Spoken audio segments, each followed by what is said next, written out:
C'est quoi un ingénieur? Une entreprise, elle s'attend à quoi quand on arrive en stage? Ton job, il est différent comment des autres métiers d'ingénieur? Ça, c'est 3 des 14 questions que m'a posé Valentin, étudiant en première année d'école d'ingénieur dans le cadre de son parcours. On a donc profité de l'occasion pour tout filmer. Je te mets les questions à l'écran avec les timestamps, parce que oui, la vidéo elle est un peu longue, donc tu peux faire deux choses. Soit tu vas directement aux questions qui t'intéressent le plus, il y aura des chapitres en bas de la vidéo, soit tu te prends un petit café, un petit thé, tu vas faire une petite promenade, tu m'écoutes en mode podcast. Et d'ailleurs, si tu as des questions que tu vois, enfin que tu disais auxquelles tu n'as pas de réponse, que tu aimerais me poser, n'hésite pas à les mettre en commentaire. Je les garde toutes, on a toujours l'avantage d'être une petite chaîne. Et sans plus attendre, on est parti. 14 questions à un ingénieur par un étudiant. La première question un peu basique, un peu cliché, mais donc selon toi, comment c'est la meilleure définition d'un ingénieur, c'est quoi? Tout à l'heure, tu as dit: «Moi, je simplifie les choses». Est-ce que pour toi, c'est ça, aujourd'hui, un ingénieur? Quelqu'un qui doit simplifier les choses? Non, je pense qu'un ingénieur, c'est pas rendre les choses simples. Un ingénieur, c'est quelqu'un qui, dans le terme est tellement vaste, mais c'est tu résous des problèmes.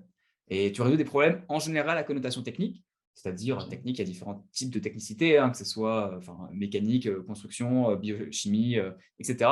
Mais tu as des ingénieurs qui derrière vont aller dans des secteurs plus, enfin, plus humains, où il y a plus d'humains. Mais en général, à la base, c'est quand même des secteurs techniques et vu qu'on résout des problèmes, en vrai, tout a un problème, donc tout peut se résoudre, donc on peut avoir des carrières assez vastes quand même.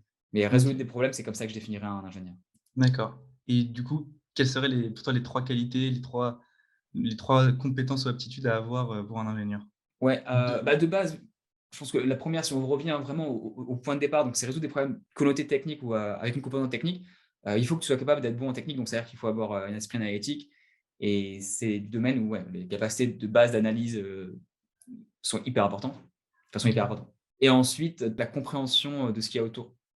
Tu peux Ouais, être je très vois. bon techniquement, tu peux avoir un très bon métier, mais si tu veux aller au-delà et faire des problèmes les plus gros problèmes, c'est ceux qui impliquent des personnes, donc tout ce qui est techniques de communication, et interpersonnelles sont Ouais. importantes. Donc ça fait un, 2, et tu m'en as demandé 3. Je pense qu'on va jouer avec les forces, donc tout ce qui est organisationnel, la capacité à être organisé et à avoir des process. Les process, c'est hyper important, c'est là où on peut faire la différence et donc être la capacité d'organisation, soi-même et pour les autres et pour la compréhension des choses et c'est aussi quand tu restitues des idées, d'avoir une bonne organisation, c'est important. Donc ouais, je dirais capacité d'organisation, communication et capacité analytique. OK.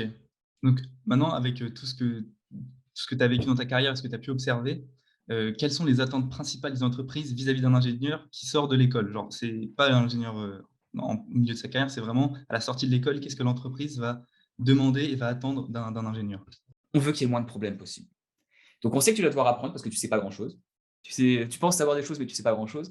Il faut que tu t'adaptes le plus vite possible, que tu sois prêt à travailler pour apprendre les choses et comprendre ce qui se passe vraiment et surtout qu'il y ait le moins de problèmes possible donc être capable de gérer enfin, d'avoir des relations avec les collègues, et cetera, pas causer de problèmes, pas être agressif, pas être ça a l'air bête, mais enfin, pas être agressif, c'est dur des fois quand tu as des gens qui sont vraiment, vraiment, vraiment pas ouf en face de toi Ouais, et ne pas avoir de problème, c'est vraiment plus important parce qu'après tout le reste, tu peux l'avoir. Si tu as une bonne attitude et que tu poses pas de problème, on sait que tu vas pouvoir travailler, que tu vas pouvoir, délivrer des trucs OK, et donc une OK, OK, entreprise, en ouais. fait, elle limite les risques d'abord et ensuite elle cherche, l'excellence. C'est pour ça qu'en Ouais, général, je quand vois. tu ouais.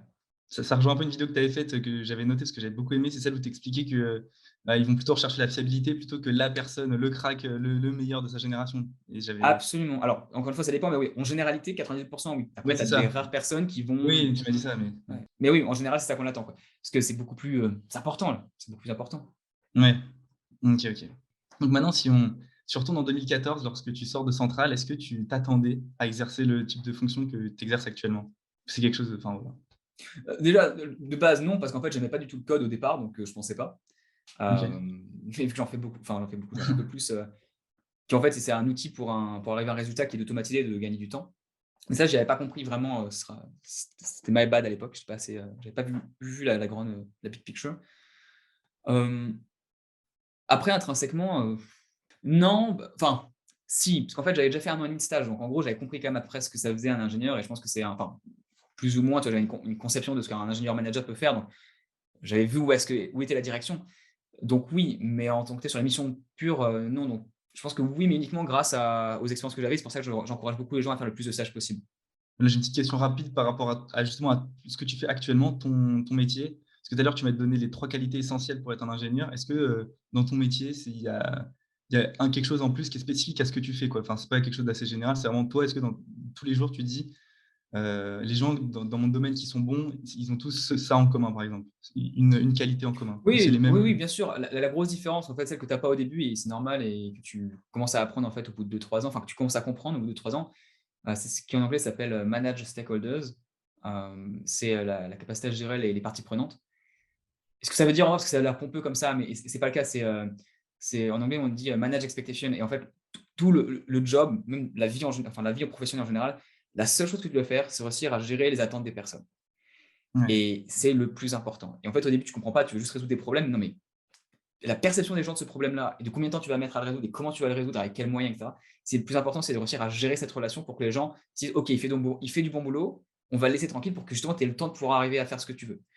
Et ça rejoint d'autres choses. Par exemple, si tu es pas capable de le faire, en général, ce qui va se passer, c'est que le manager va te faire confiance, donc il va y avoir tu vas inciter la personne à faire du micromanagement avec toi. Alors que si tu te manages très bien les expectations, les gens tout de suite, ils vont te laisser enfin, si tu arrives à montrer que tu délivres et que tu es bon dans ce que tu fais, ils vont beaucoup moins avoir besoin de te fliquer et c'est beaucoup plus agréable. Et c'est même plus productif pour toi sur le long terme. Donc, manage expectation, en plus, bon, maintenant je suis en lead, je suis plus en ingénieur, donc il y a des gens à gérer et enfin, manage stakeholders numéro un, ouais. je fais partie de la junior entreprise de Ouais, j'avais l'école, vu. centrale de Lyon. Tu as dû voir, ouais. Du coup, toi, je sais que tu faisais partie de la junior entreprise Ouais. de Supélec et du coup, à quel point ça t'a été utile dans ton début de carrière et quelles compétences, acquises, dans la GE t'ont été utiles, en fait, à un moment donné dans ta carrière? Non, c'est la meilleure chose qui me soit arrivée en école. Clairement, j'aurais sûrement une carrière bien différente sans ça. C'était insane, je pense que tu le vis un peu aussi, mais tu apprends énormément. Tu apprends énormément en gestion de projet, en gestion tu as tes premiers clients avec des vrais clients, des gens qui viennent d'entreprise, tu vois? Et il y a une nouvelle tu comprends prends conscience d'une nouvelle dimension si tu as pas eu l'occasion de le faire quand tu étais plus jeune, notamment si tu as pas eu d'ingénieur dans ta famille, tu en as pas forcément conscience et donc ça m'a appris énormément sur ça, sur la gestion d'équipe, sur la gestion de personnes. J'ai fait des erreurs et j'ai appris beaucoup sur, ouais, sur comment motiver les gens et c'était la meilleure expérience que j'ai jamais pu faire et si quelqu'un rentre en école, s'il a envie de bosser, de comprendre ce que c'est que le monde professionnel, je l'inciterai vraiment à aller dedans. Est-ce que toi, tu le dis, par exemple, quand tu es en entretien, enfin, peut-être plus maintenant, mais tu le disais au début, enfin, c'était quelque Ah oui, chose bien qui jouait sûr. pour Ah toi? bah, Ouais, c'est numéro enfin, c'est le truc numéro un. Alors après, j'avais réussi à avoir des bons stages, donc c'était les marques des grandes boîtes, aidaient aussi. Mais même, OK. même maintenant, il est c'est toujours sur mon CV, en petit, plus petit parce que j'ai fait plein de choses, mais c'est toujours à la Mmh. fin et non, non, c'est gros, c'est hyper important. OK, OK. Très bien. Donc là, tout à l'heure, tu as dit que tu es un peu surpris, peut-être de enfin, si tu retournes en 2014, vu que tu m'as dit que tu aimais pas trop le code, ça aurait pu te surprendre si en 2014, on t'avait dit: «Dans quelques années, tu feras ce que tu fais aujourd'hui». Du coup, qu'est-ce qui t'a poussé à faire le métier que tu fais aujourd'hui? Là, c'est la première question, là. Qu'est-ce qui t'a amené, ici, alors qu'à la base, c'était peut-être pas ce que tu pensais faire, au final? Non, mais à la base, je pensais pas que j'allais faire quelque chose, quoi, parce que j'avais pas forcément envie de faire du métier d'ingénieur. Enfin, je comprenais pas trop. Il faut bien comprendre que dans mon cas, il y avait une condition un peu particulière. Je voulais rester en Australie, et donc il me fallait un visa et donc j'ai accepté, mon premier boulot pour avoir un visa et donc je suis parti en construction, ce que j'ai jamais voulu faire parce que ça m'intéressait pas plus que ça. Mais après, une fois que tu es dedans, c'est passionnant, hein. Il y a plein de trucs qui sont hyper cool. D'ailleurs, faire de la technique au début, c'est hyper bien, surtout quand tu es dans un grand groupe, tu apprends énormément, donc ça, je conseille, même ne serait-ce que 2-3 ans. J'étais très surpris par le niveau des gens techniques à Bouygues, vraiment en sens positif et j'ai beaucoup appris et puis après, c'était de fil en aiguille, je voulais avoir une vie. J'étais en shift, je faisais des shifts de nuit, de week-end, je travaillais 12 heures par jour. J'avais pas envie de continuer, donc je me suis rendu compte, en automatisant les choses, qu'en fait, la clé, c'était d'automatiser, donc de faire du VBA et autres et donc je me suis dit: «Bah, je vais me diriger vers là-dessus». Donc j'ai fait un premier shift, puis ensuite, j'en ai fait un deuxième encore plus dans la data pour être plus en technique et je m'enlève beaucoup de problèmes. J'ai fait des mouvements latéraux pour réussir à aller à un job qui me permet d'avoir une vie sympa et c'est ça D'accord, que j'ai OK. privilégié.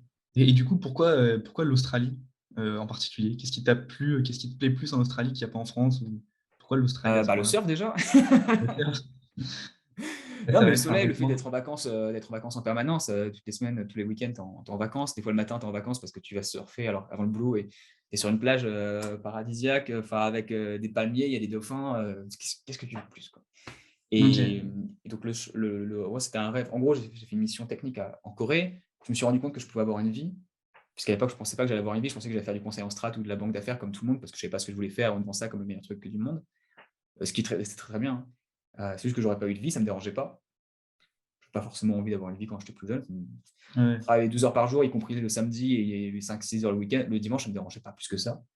Et ensuite, ouais, j'ai rencontré des gens incroyables qui avaient une carrière technique à l'étranger. Je me suis dit: «Putain, c'est encore tu peux avoir une vie, faire un bon boulot, voir de la technique qui a l'air super cool, des trucs incroyables, genre une plateforme pétrolière, enfin une des plus grosses au monde», tu vois? C'est marrant comme défi quand même de le mettre sur un bateau derrière, de le faire rouler. C'est comment tu fais avancer une plateforme de 15 000 tonnes, c'est une question, ça a l'air bête, mais c'est quand même sympa à résoudre. Enfin, Ouais, conceptuellement, c'est pas je non vois. plus, simple, simple. C'est pas une tu pris une voiture et puis bouf, non, non, 15 000 tonnes, faut les porter Mmh. et et donc à ce moment-là, je me suis dit: «Je qu'est-ce que je peux faire comme métier? Où est-ce que je veux aller?» Puis en anglophone et puis après il restait Canada et Australie et le choix était vite vu, je préfère quand il fait chaud et voilà, je suis parti. Ouais, du coup, c'est pour les conditions de vie, en fait, plus Ouais, que pour le travail. OK. non, c'est OK. dans 100 pour les conditions de vie, puis après tu te rends OK. compte une fois que tu es sur place qu'en fait, c'est beaucoup plus simple aussi de réussir. Enfin, c'est pas vrai, mais c'est beaucoup plus simple de réussir en relatif.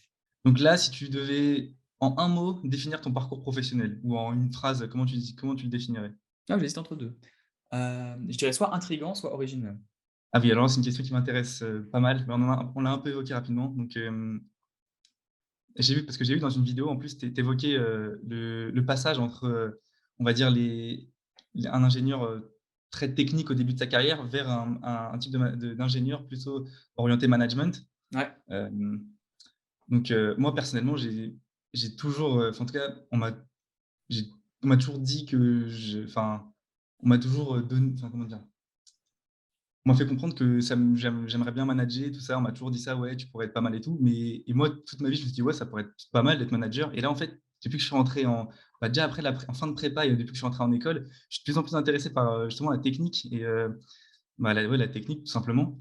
Et du coup, comment tu conseillerais aux ingénieurs comment gérer cette transition en fait entre ces 2 parties-là, ces deux blocs de carrière, on va dire? Et pour toi, est-ce qu'elle est nécessaire cette transition? Ou est-ce qu'on peut faire toute sa vie dans la technique ou toute sa vie dans le management ou voilà? ouais, les 2 tout est possible, hein, les 2 sont possibles en fonction de tes préférences. Tu veux vraiment que faire du management ou que de la technique, tu peux. Hem, la réponse la pro à la ques il y a plusieurs questions. La première c'est, Ouais. qu'est-ce que tu fais à la sortie d'école typiquement? Si tu hésites, je te conseillerais c'est hyper simple, la réponse c'est va en technique. Va en Mmh. technique pour une raison. Qu'est-ce que tu ne pourras pas faire ensuite? Si tu fais de la technique, tu pourras faire du management. Si tu fais du management, ce sera beaucoup plus dur de revenir à la technique. Donc OK. rien que ça et ça marche. Ensuite, tu as le caractère différenciant. En fait, si tu as fait 2-3 ans de technique, tu auras toute ta vie ce: «Non, mais j'ai fait de la technique». Tu vois? C'est un système de crédibilité énorme et que Ouais. tu pourras faire. Donc ça, je dirais fais-le et ensuite sur la question de, comment transitionner, est-ce qu'il faut transitionner? Il faut pas transitionner si tu veux ça tu vas le découvrir au fur et à mesure. Si tu préfères rester en technique, il y a c'est de plus en plus, faisable de faire que de la technique. Si tu veux passer en management, ensuite la transition se fait comment? Ça, c'est une vraie question. Pour faire simple, à partir du moment où tu as fait tes 3 premières années, il faut si tu veux faire du management, essaie de regarder comment tu peux en faire un minimum. Avoir des gens soit en indirect, soit en direct et change d'entreprise pour, soit tu le fais en interne, soit tu essaies de changer d'entreprise pour y arriver. On va te comparer par rapport à des gens de ta tranche d'âge en général et donc si tu c'est pas grave si pendant 2-3 ans tu en fais pas avec cette technique parce que tu as c'est une énorme valeur ajoutée. Mais ensuite, plus tu avances dans la carrière, donc tu arrives vers tu finis ton école vers 23-24, tu as 3-4 ans et ensuite tu as 27 ans, on va dire vers 26-27, c'est là où jusqu'à 32, tu vois, c'est le moment où tu peux partir à commencer à gérer des gens, parce que si à 32 ans, tu te retrouves et que tu as jamais géré des gens, bah, malheureusement, tu auras des gens qui auront aussi le technique et qui auront en Mmh. plus managé des gens pendant 4-5 ans et tu vas te battre contre eux sur le même poste. Ou bien tu te battras contre des gens qui ont que de la technique et donc qui sont 3-4-5 ans de moins que toi et donc même si on c'est pas forcément bien de juger les gens sur leur âge, les gens le font quand même et donc tu vas être en fait moins bien que les autres. Donc c'est hyper important de travailler, de faire en sorte qu'entre 28 et 32, si c'est ce que tu veux faire, tu réussisses à passer un minimum en management. Sinon, tu peux te faire avoir. Et c'est pas obligé d'être à 28-28, hein, mais c'est important d'avoir conscience de ce coup d'opportunité si tu le fais pas tout de suite. OK. Ouais, ouais. Bah, c'est globalement ce que tu avais dit, ouais, c'est globalement ce que j'avais en tête donc Et il faut prendre en compte aussi, je pense que les ingénieurs peuvent être des excellents managers tant que tu développes les soft skills qui vont avec, les compétences, interpersonnelles. C'est largement faisable et je pense que on peut faire partie des meilleurs managers justement. Donc, j'encourage toutes les personnes qui veulent le faire à le faire, tout en disant que si tu veux rester dans la technique, surtout, te préoccupe pas de ça enfin, reste dans la technique parce que ça peut être un énorme kiff. OK. Et toi personnellement, tu te vois, dans 10 ans, tu te vois manager? Ou toujours, faire, Directeur, mais, oui, OK. OK, OK. c'est OK, OK. Non, mais là, je vais chercher bientôt une stagiaire, j'ai déjà un jeune qui bosse avec moi qui est trop cool, sur tout ce qui est YouTube, le but, c'est de monter à la fois en corporate et puis à côté d'avoir une équipe qui grandisse, sur ma boîte, donc oui, oui. OK, donc là, je passe une question un peu plus, moins sur, ton parcours en particulier, mais plutôt sur, ce que tu observes dans l'entreprise, dans le Ouais, milieu de l'entreprise. Donc la première question, c'est est-ce que pour toi, le fait d'être un homme plutôt qu'une femme, ça a eu une incidence sur ta carrière, selon toi? Et plus généralement, comment tu perçois les relations hommes-femmes, dans l'entreprise? c'est une bonne question, c'est une question difficile, donc je vais faire attention à ce que je dis. Enfin, j'ai pas envie de dire une bêtise qui soit, enfin, même sur mon podcast, qui soit coupée derrière, qui soit réutilisée d'une mauvaise façon parce que mon opinion est très simple, hein, enfin, la mienne, je vois Ça n'entre pas en ligne de compte, enfin, c'est pas vrai, mais mes relations sont d'abord avec des ingénieurs avant d'être avec des hommes ou des femmes, ou avec des peu importe le métier que tu fais. Je travaille avec des pros. Maintenant, je vois des professionnels, je fais abstraction de ça.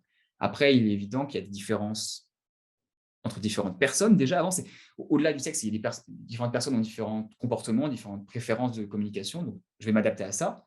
Et il se trouve que tu peux faire certaines, généralisations. Enfin, il y a certains traits qui sont plus courants à trouver en face de toi quand tu as quelqu'un du sexe masculin que du sexe féminin. Et donc, je vais avoir potentiellement des attitudes différentes, mais non pas dans un but de discriminer ou autre, mais plus de m'adapter à la personne qui est en face de moi, qui peut Oui. avoir un certain profil. Ça, c'est la première chose. Ça, c'est mon opinion personnelle. Je m'en fous réellement et je vais têter autant si c'est un homme ou une femme et voilà. Je veux juste pas que ce soit pris hors de contexte. Ensuite, sur les métiers techniques, ça peut être un peu plus difficile par moment. J'ai pas forcément envie de parler à la place d'autres personnes. Je pense que c'est possible pour tout le monde, que ce soit un homme ou une femme. Faut pas se laisser faire si on se fait discriminer. Je pense que c'est horrible de discriminer les gens là-dessus. Et s'il y a des problèmes, il y a de plus en plus de supporters au sein d'une équipe. Enfin, supporters, c'est le mot anglais, mais en mode des personnes qui peuvent t'aider si tu rencontres des difficultés, que ce soit Oui. d'ailleurs homme-femme ou avec des orientations sexuelles différentes, ou tu as une particularité de handicap ou autre, qui peut être, qui peut être perçu différemment par différentes personnes. Enfin, tous ces attributs, je pense que tu peux y arriver quoi qu'il arrive. Après, il y a des gens qui sont là pour aider. Si à un moment donné, tu rencontres vraiment des problèmes, il ne faut pas hésiter à en parler avec les personnes qui sont là pour aider. Est-ce que c'est peut-être entre les pays, vu que tu as travaillé dans plusieurs pays, tu as ressenti une différence vis-à-vis de cette question ou pas, ou globalement Oui, c'est bien pareil sûr. un peu Ah non, partout? bien sûr, non, Ouais? non, c'est pas pareil du tout. Non, non. Enfin, en Corée, par exemple, la femme n'est pas l'égale de l'homme. Encore une fois, c'est pas mon opinion. C'est un état de fait là-bas et j'ai pas, enfin, encore une fois, faut pas s'énerver contre moi si je dis ça. C'est juste que c'est vrai que le traitement des personnes est différent là-bas. C'est la culture du pays. Voilà, par exemple, enfin, à l'époque, et c'est des stéréotypes, mais là, encore une fois, j'étais dans un milieu spécifique, mais ce que j'ai compris, c'est que quand une femme a si tu pas les cheveux si tu les cheveux longs au travail, ça signifie dans ce qu'on m'a dans ce que j'ai compris de la culture, donc c'est peut-être une généralisation et peut-être une erreur, il y a des cas spécifiques autres, mais si tu as les cheveux longs, c'est-à-dire que tu cherches un partenaire. Et toutes les femmes qui voulaient avoir une carrière avaient les cheveux courts. Ah putain. C'est et en plus, à Corée, c'est un peu différent parce qu'après on juge sur le physique et on le dit ouvertement. Moi, je suis arrivé, D'accord. parce que j'étais blanc, il dit: «Oh, il est blanc, il est beau». Première chose que mon collègue me dit, moi, je suis choqué alors qu'il y a mon manager en face qui dit: «Ouais, ouais, il est très bien, il est très bien», et puis après qui m'explique, parce que moi, enfin, tu sais, tu arrives dans l'entreprise, on te dit, enfin, on te fait un commentaire sur le physique et puis ça peut être dans les 2 sens. C'est-à-dire on va dire: «Ah tiens, elle est grosse». Tu vois? Mais genre, oui, et Oui. she is fat en anglais, mais aussi dur que ça. Et toi, tu fais: «Attends, mais c'est quoi ce bordel?» Enfin, C'est choquant. c'est chaud. Mais en fait, pour eux, c'est naturel. Enfin, c'est pas naturel, c'est culturel, encore une fois. OK, Pas de ouais, jugement je de vois. valeur derrière. Donc, c'est très différent. Alors que l'Australie, c'est beaucoup plus proche parce que c'est égalité, homme-femme, pas de souci, puis on avance, quoi. Il faut passer à autre chose. Mais ça dépend des pays, ouais. Ouais. Et Soudan, OK, je t'en OK. parle pas, c'était la charia. Donc, bon, pour ceux qui connaissent Ouais. un peu les lois Ah, je connais un musulmanes, peu. Ouais. enfin, voilà, il y a quelques différences culturelles, on va dire. Très bien, super. Bon, plus que 2 questions. Alors, la 1re, c'est comment gères-tu l'équilibre entre la vie privée et la vie professionnelle? C'est un peu vaste comme question, mais qu'est-ce que tu pourrais dire là-dessus comment on peut gérer, comment on gère ça, quoi? Ça doit être propre à chacun, mais toi, comment tu fais? Il y a une réponse simple et après il y a mon cas. La réponse simple, c'est, l'équipe de vie, surtout au début, il faut pas forcément. Si tu peux te permettre de pas forcément en avoir, c'est pas très grave, de bosser beaucoup parce que tu apprends énormément sur les premières années et je conseille vraiment de se donner à fond dans le travail pour apprendre. Tant que tu apprends beaucoup, ça vaut le coup. Dès que tu commences à te OK, faire exploiter par la boîte, à faire des tâches répétitives, c'est pas la même chose du tout, mais tant que tu apprends à OK, fond, vas-y, vas-y. Ensuite, avec le temps, en fait, avec les années, tu apprends déjà.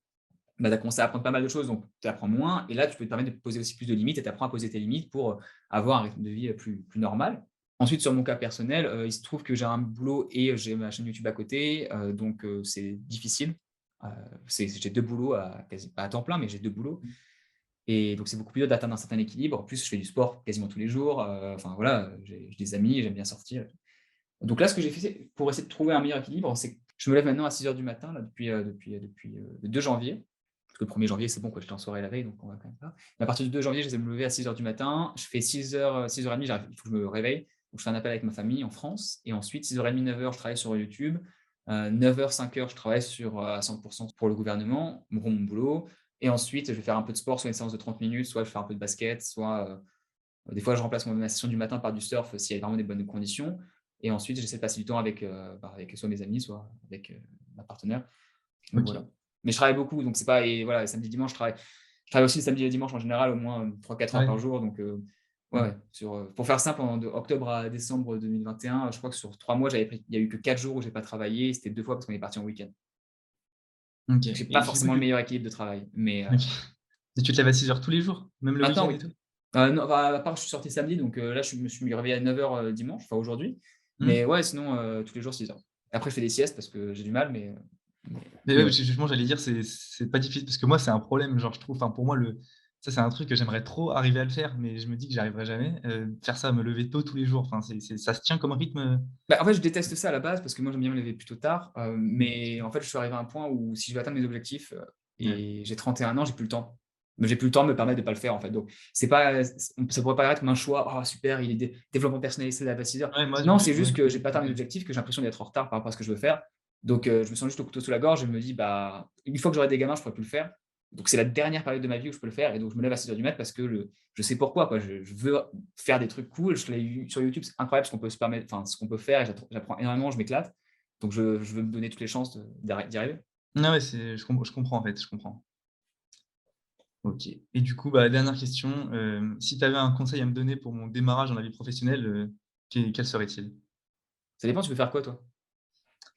Ouais, bonne question. Bah, là, je t'avoue, j'ai un peu la même vision que toi, ce que tu avais à l'époque, hein. J'ai jamais, rêvé d'être ingénieur, j'étais plutôt littéraire à la base même. Du coup, j'aimerais bien, voilà, commencer dans le conseil et Mmh mh, mmh. Tu es en première année là? ouais, Le conseil que je me suis donné, que je pense que tu vas pas forcément aimer non plus, mais c'est de faire 2 stages ouvriers. Notamment, toi, par exemple, si tu aimes bien l'aspect littéraire, tu te fais un stage ou si tu pouvais essayer de faire un stage ouvrier, un dans un truc de tech, peu importe le truc, même un stage de découverte, enfin, idéalement, genre dans une grosse boîte comme Google ou autre, mais c'est hyper dur à avoir, mais tu essaies, tu te mets en condition: «OK, je fais comment pour y arriver?» Et une entreprise d'édition de livres ou enfin, tu sais, les éditions Gallimard ou un truc ouais, totalement différent et qui te fera un peu enfin, si tu veux voir même un truc de théâtre, je sais pas, n'importe quoi qui te fait kiffer, mais qui est totalement différent et qui en fait les gens vont c'est un truc de tech déjà typiquement ou de conseil, mais conseil tu y arriveras pas parce qu'un mot ils prennent pas, mais potentiellement un petit truc de tech et même Orange, enfin si tu peux y aller avec un ouais. piston sur un stage dans peu importe la division, mais juste si tu peux mettre le mot tech dedans, ensuite derrière, l'autre truc tu vas être sûr que aux entretiens on va dire: «Mais pourquoi vous avez fait l'autre?» Enfin genre, OK, vous faites de la tech, donc a Ouais. priori vous êtes ingénieur central, vous êtes plutôt vous pouvez faire ce qu'on veut, mais pourquoi vous avez fait ce truc-là? Et en fait, cette dichotomie, tu l'auras ensuite toute ta carrière, enfin pendant les 3-4 prochaines années et c'est tellement puissant juste pour un mois d'investissement d'avoir ça, en plus de la enfin voilà. Donc moi ce que je ferais, c'est un mois dans un truc stylé qui vend bien et un mois dans un truc totalement différent parce que tu auras plus jamais l'occasion de faire sauf si tu y vas dedans. Dans ma tête, le stage ouvrier, c'était pas si important que ça, en fait et du coup, là, tu as l'air de me dire qu'en fait, si, quand même, donc faut que j'y réfléchisse, quoi. Ouais, Pour en moi, fait, c'était c'est vraiment pas le truc intrinsèquement, c'est pas enfin, c'est pas si important que ça dans le grand enfin, si tu fais un seul stage, c'est pas grave, ça va pas changer ta vie. C'est juste que tu peux rendre cette opportunité vraiment magique. Il y a que moins de 5 des gens qui le font. Mais tu as un pouvoir énorme, surtout quand tu es étudiant, de pouvoir le faire et je pense que voilà, ce sera à refaire. J'en avais pas conscience, très, très, très, très, très peu de gens le font. Mais si tu le fais, déjà, tu te places sur un autre level par rapport à tout le monde. Et si tu veux un exemple concret de ce que fait un ingénieur au jour le jour, on parle dans la vidéo qui s'affiche à l'écran du quotidien, de la vie d'un data scientist avec Nicolas, donc les outils qu'il utilise, sa journée typique, comment est-ce qu'il traite la donnée. Bref, bon visionnage et excellente journée à toi.